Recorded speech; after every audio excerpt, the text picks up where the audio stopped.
That's a great question, and one that can be confusing because all three religions, Christianity, Judaism, and Islam, are Abrahamic, meaning they all trace their roots back to Abraham.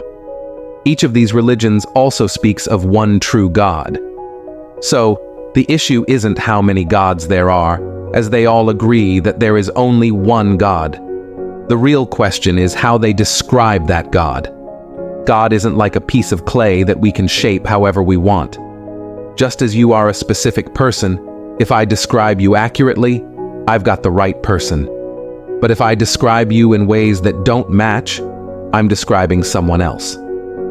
Mistaken identity can happen with people, and the same idea applies when it comes to describing God.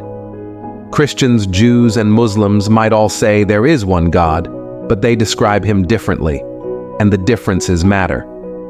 For example, both Jews and Muslims believe there is one God who is a single, solitary person.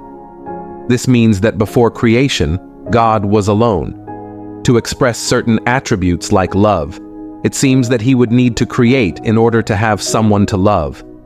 Christians, however, believe in one God who exists as three persons: Father, Son, Jesus, and Holy Spirit.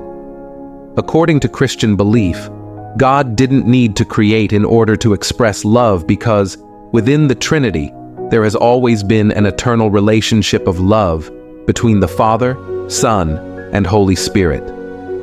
This is a key difference.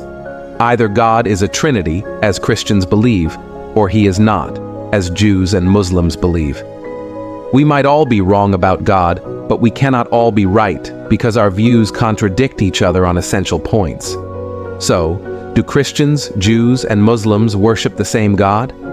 No, they worship different gods, at least in how they understand and describe him. This leads to the next question. How do you know which view is correct? Well, maybe none of them are, but Christians believe in the Trinity because of Jesus.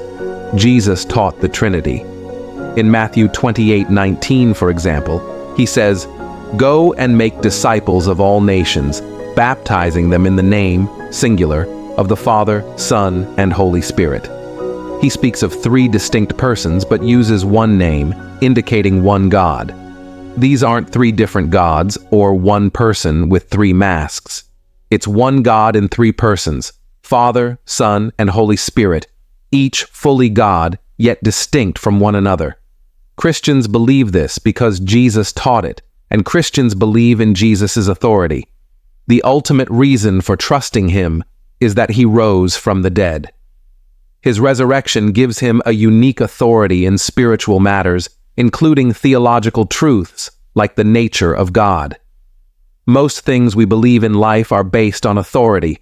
For instance, I've never personally seen a water molecule, but I trust scientists and textbooks that describe it as 2 hydrogen atoms and 1 oxygen atom.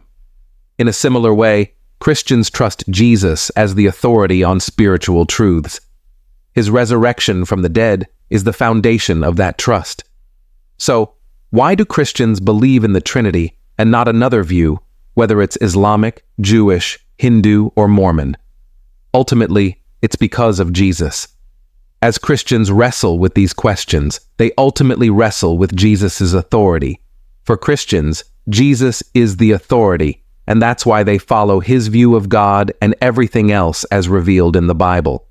I hope this explanation was helpful, and we'll see you in the next episode. Thank you for watching, and I'll see you next time. God bless you.